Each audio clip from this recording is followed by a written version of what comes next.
As you can see mga Ripa Pips, ayan po, magluluto ako ng ulam ngayong gabi. Gigisa ako ng garlic at saka sardinas. Ayan po, 'di ba? Masarap 'yan. Miss namin itong ulam na ito dahil ito ang ulam namin noon nung maliliit pa kami. Ayan, lalagyan ko ng pichay bagyo, yung hinihiwa kong pinong-pino talaga. Ayan, ilalagay ko yan. Makikita ninyo mga Ripa Pips. At saka yung pamintang liso para maalis yung anghit ni Ja. O na, gibutang na og pichay bagyo. O, di ba? Eh, hapit na si Jang mahuman. Maluto na si Ja. Mga onami karon, di ba?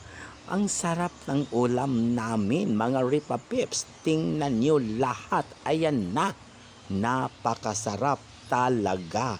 Inggit kayo.